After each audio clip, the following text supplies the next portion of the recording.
बिस्मिल्लाहिर्रहमानिर्रहीम। अस्सलाम वालेकुम नाज़रीन, उम्मीद है आप खैर खैरियत से होंगे। पिछले चंद महीनों से हम महसूस कर रहे हैं कि हमारे जो ये वीडियोज़ होती हैं डेली आपसे बात करने की, ये बड़ी हार्श पॉलिटिकल टॉपिक्स पे होती हैं। थोड़ा-सा हमें भी ब्रेक चाहिए होता है इनसे। ये नहीं कि हमें फ़ोन छोड़ना है, लेकिन हमें थोड़ी ब्रेक चाहिए होती है। तो हमने सोचा कि हार्श कॉन्स्टिट्यूशनल पॉलिटिकल इंटरफेरेंस यानी कि एक इदारा दूसरे इदारे का काम इंटरफेयर है, उन टॉपिक से हट के हम ज़रा क्रिटिकल इश्यूज़ पे आएँ, लाइक इकोनॉमिक्स। देखिए, होता पता है क्या है कि ये सारी जो गेम होती है ना, गेम आपके मुल्क की मईशत की होती है। किसी का मेक और ब्रेक मुल्क की मईशत से होता है। कुछ लोग अच्छा परफॉर्म करते हैं, कुछ एवरेज, कुछ पोरली परफॉर्म करते हैं। SIFC एक ऐसा इदारा था, स्पेशल इन्वेस्टमेंट फैसिलिटेशन काउंसिल, जिसका प्योर पर्पस ये था कि मुल्क के अंदर इन्वेस्टमेंट लाई जाए और मुल्क के अंदर एक ईज़ ऑफ बिजनेस किया जाए। उसके लिए ताजर कम्युनिटी से मिला गया, ओवरसीज़ पाकिस्तानी से मिला गया, दुनिया कोई मुल्क हमने नहीं छोड़ा, क्योंकि पाकिस्तान में इसमें कोई शक नहीं है कि इन्वेस्टमेंट अपॉर्चुनिटीज़ डू एग्जिस्ट।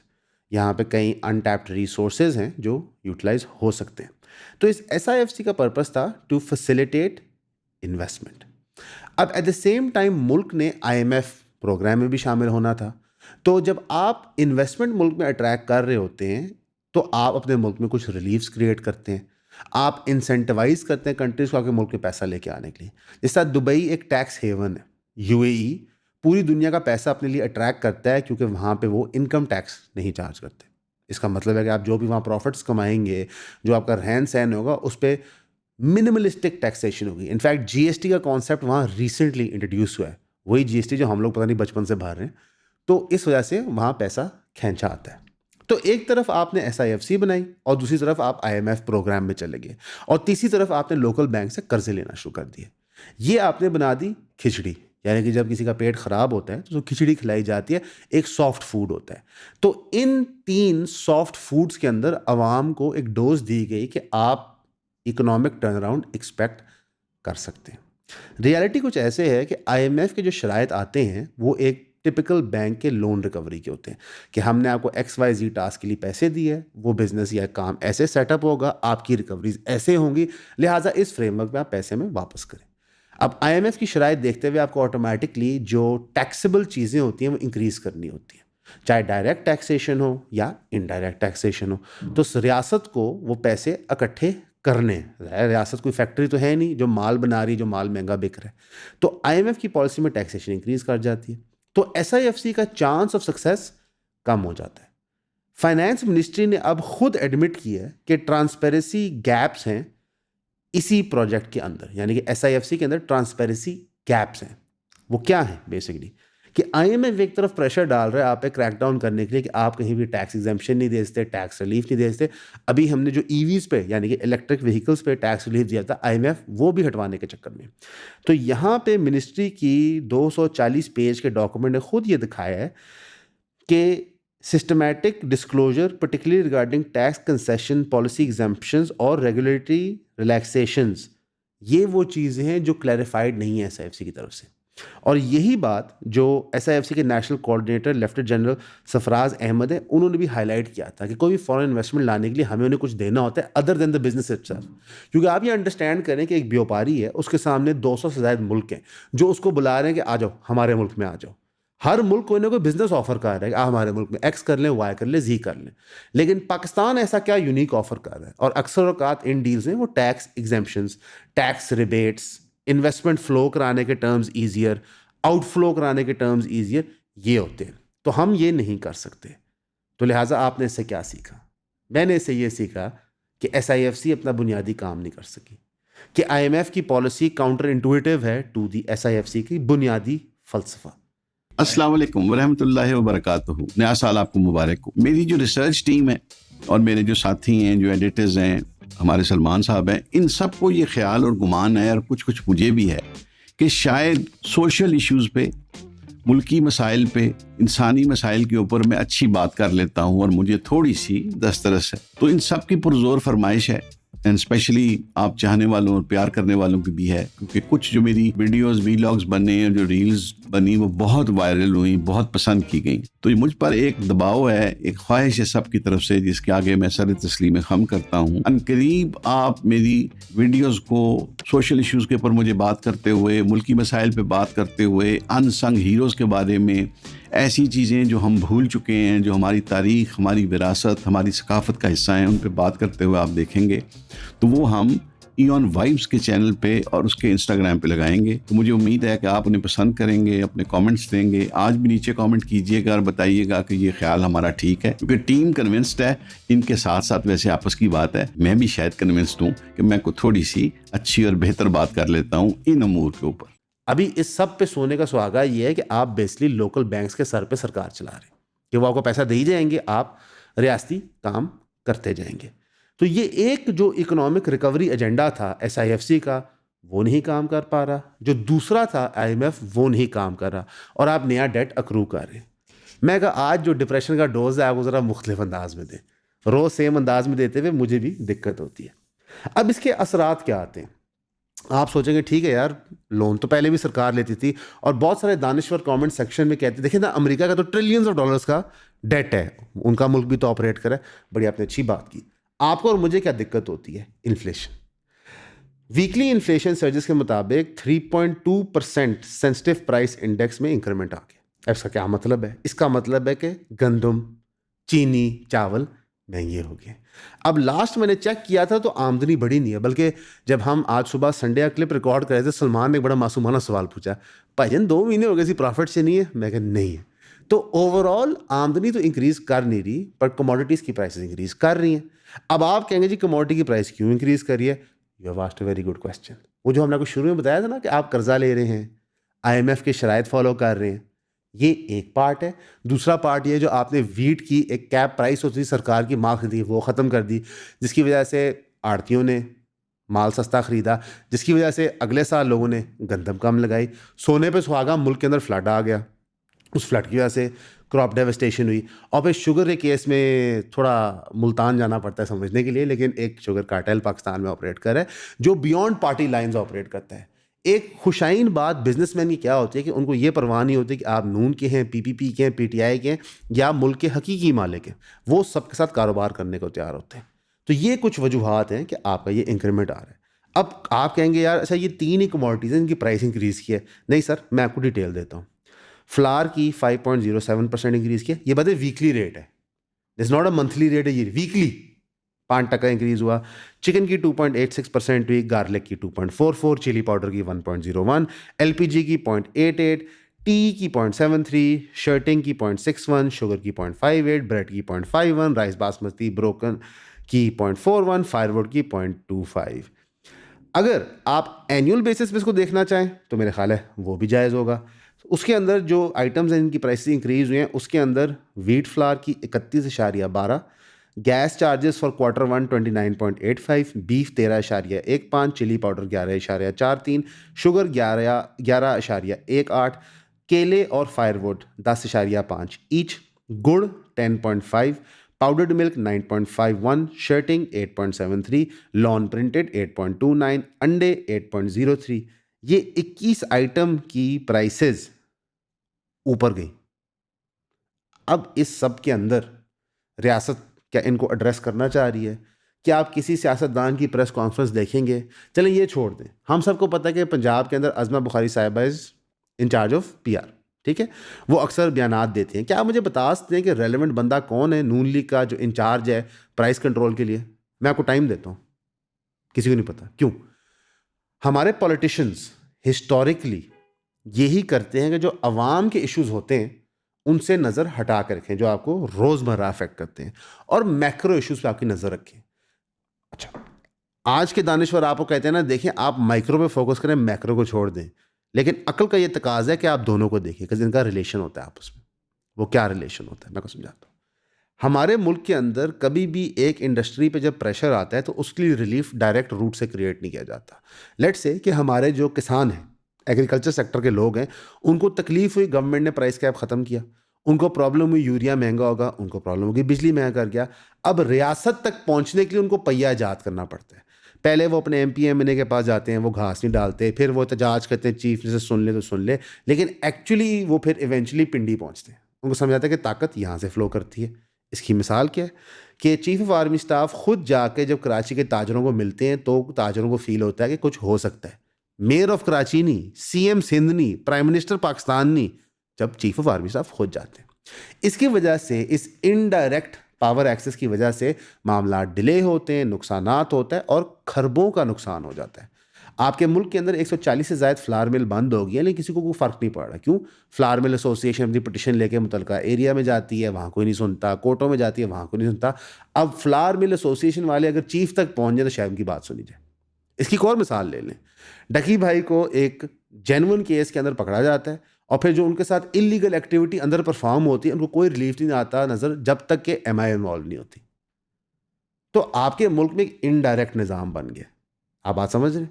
आपके इवन सियासतदान उस इनडायरेक्ट निज़ाम में शामिल होते हैं। यानी कि अगर एक MPA को अपने चीफ मिनिस्टर के ख़िलाफ़ को प्रॉब्लम है कि यार तुम ये ठीक नहीं कर रहे, तुमने मेरे फ़ंड बंद कर दिए, तो वो रेलिवेंट सेक्टर कमांडर के पास जाता है।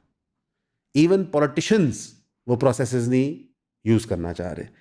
तो इस सारे दौर में इकोनॉमी कैसे चलेगी? It cannot operate. Economy को ऑपरेट करने के लिए अगर आपके पास let's say on ground material नहीं है तो आपके पास कम से कम पॉजिटिव सेंटिमेंट होना चाहिए। वही जो हम आपको जनरल रोज़ की डोज देते हैं डिप्रेशन की, वो तो है कोई नहीं। अच्छा, एट द सेम टाइम आपके नेबर्स के साथ भी फ्रेंडली रिलेशंस हो तो चलो फिर भी इकोनॉमिक एक्टिविटी हो सकती है। ईरान के अंदर इस वक्त तकरीबन खाना जंगी वाली सूरत हाल है, तो वहाँ तो मेजर ट्रेड हो नहीं रहा। इंडिया को अभी हमने जंग हराई है तो वो भी हमारे साथ ट्रेड करने को नहीं तैयार, और अफगानिस्तान का बॉर्डर हमने बंद किया हुआ है। आप कहाँ जाएंगे? आप कह सकते हैं जी हमारे पास पोर्ट है, हम बजरिए बहरी जहाज़ करेंगे, वेरी गुड। आपकी जो पेरिशेबल कमोडिटीज़ यूरोप में जाती थी पहले, जो आपका मेजर था, फॉर एग्जांपल लाइक किन्नू जो रशिया जाता था, उसकी पैदावार गिरती जा रही है। क्यों गिरती जा रही है? क्योंकि 1950s के लगाए हुए अमेरिकन मोनसेंटो के पौधे आपने आज तक इनोवेट ही नहीं किए, तो आप मार्केट प्लेस में भी कम्पीट नहीं कर पा रहे। फिर आप ही का माल सस्ते में दुबई जाता है, दुबई पे रीब्रांड होता है इंडिया का माल और फिर दुनिया भर में बिकता है। चावल पाकिस्तान का ज़्यादा अच्छा है क्वालिटी में, लेकिन वो इंटरनेशनल मार्केट में कब बिकता है? जब उस पर इंडियन बासमती की मोहर लगती है। तो इकोनॉमिकली स्पीकिंग अगर हम SIFC को एनालाइज करें, लोकल बैंक्स के डेट को एनालाइज करें, गवर्नमेंट की IMF डील को एनालाइज करें, तो आपका 2026 बड़ा मुश्किल होना है। ये स्माइल को आपने गलत मतलब नहीं लेना। ये मैं स्माइल इसलिए दे रहा हूँ बिकॉज मैं चाहता था कि आज हम इकोनॉमिक्स की बात करें, लेकिन एक हार्श रियलिटी है इकोनॉमिक्स की, मैं चाहता हूँ आप सब समझें। पता नहीं क्यों हमारा जो मिनिस्टर ऑफ फाइनेंस होता है वो अकाउंटेंट क्यों होता है? एक्चुअली कोई लार्ज बोर्ड फाइनेंशियल एडवाइज़र नहीं होता, और मुल्कों की फाइनेंस थोड़ी डिफरेंट होती है। Finance runs on sentiment. ये जो आपकी मार्केट है बुल रन्स क्रिएट होते हैं, क्यों होते हैं? एक्चुअल प्रोडक्ट्स की वजह से तो होते नहीं। 2008 का जो मॉर्गेज क्राइसिस हुआ था उसके अंदर क्या साबित हुआ था कि एक्चुअल प्रोडक्ट के ऊपर नहीं बुल रन क्रिएट होता, बुल रन सेंटिमेंट पे क्रिएट होता है। और जब तक आप modern day capitalistic economy follow करेंगे तो आप बुल और बे रन्स के शिकार रहेंगे। वाइट ठोस चीज़ जो आपके पास थी, जो आपको बुल और बे रन सर्वाइव करवाती थी, वो क्या थी? एग्रीकल्चर। और इस वक्त हम तुले हुए हैं उसको तबाह करने के लिए। तो ये तो होगी जी। नहीं, माजरत, मैं एक चीज़ भूल गया। एक बहुत बड़ी हिस्टोरिक डील होने जा रही है पाकिस्तान के अंदर, जो 1.5 बिलियन डॉलर की इन्वेस्टमेंट लेके आएगी। और वो क्या डील हो रही है? पाकिस्तान 1.5 बिलियन डॉलर की arms deal Sudanese militia group के साथ साइन करने को तकरीबन पहुंच गया। उस डील में ड्रोन्स, काराकोरम 8 जेट्स और एयर डिफेंस भी टेबल पे है। अब सूडान के अंदर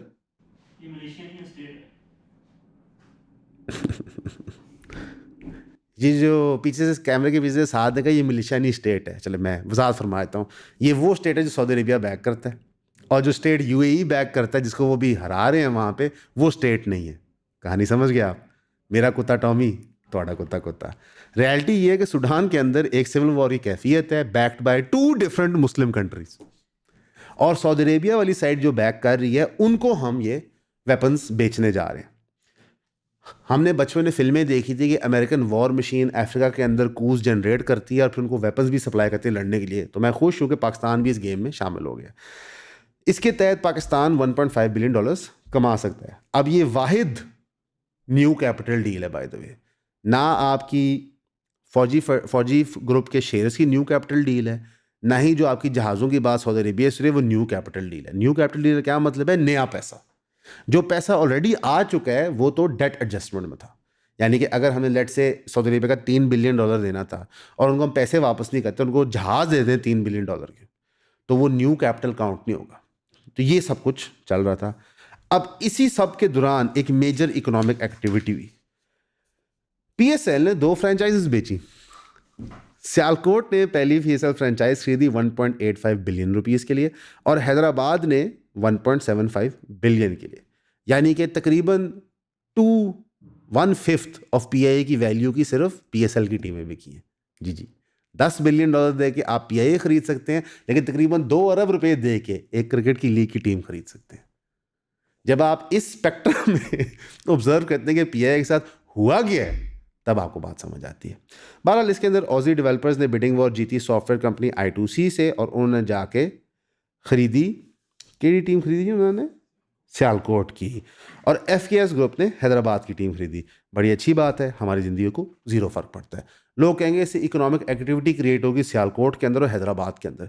सियालकोट पाकिस्तान का मैन्युफैक्चरिंग हब है, वहाँ बथेरी इकोनॉमिक अपॉर्चुनिटी है, और हैदराबाद के लिए खुशाइन बात है कि उनको क्रिकेटिंग टीम मिली है।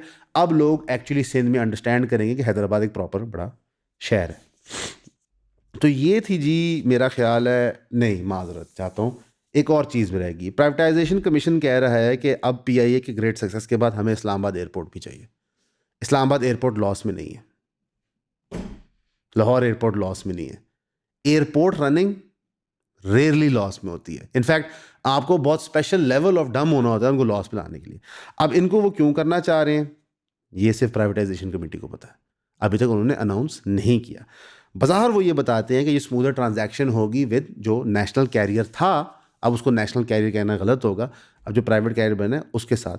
लेकिन साथ ही साथ पाकिस्तान टेलीकॉम ने भी एक पॉलिसी फ्रेमवर्क इशू किया है सरकार की तरफ से स्पेक्ट्रम ऑक्शन का, जहाँ पे वो कहते हैं कि 47 day after the issuance of information memorandum हम ऑक्शन करेंगे। एग्जैक्टली ऑक्शन कर क्या रहे हैं सर? अच्छा 5,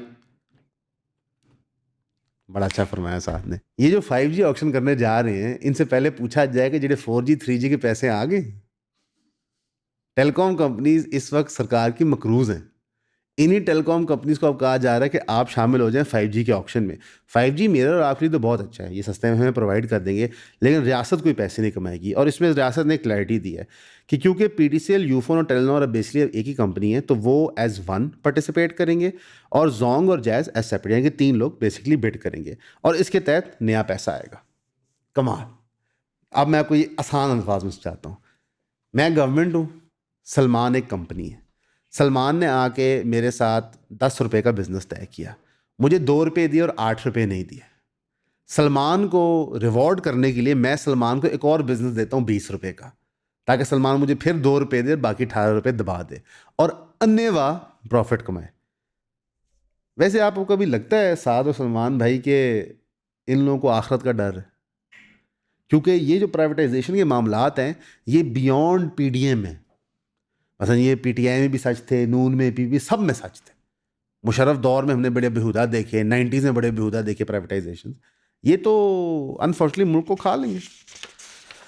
एंड में हम न्यूज़ कवर करेंगे जो थोड़ी सी पॉलिटिकल इन नेचर है। CM KP कराची पहुंचे तो कराची पे उनका सीनियर मिनिस्टर ने इस्तकबाल किया, उनको टोपी और जो अजरक होता है पहनाया। ये मास्टर स्ट्रोक था उनके बिहाफ पे। और आई बिलीव मरियम साहिबा जो हमारी CM है पंजाब की, उनके रोल को और भी बुरा शो करता है कि उन्होंने एक और सूबे के CM को जाके नहीं मिला।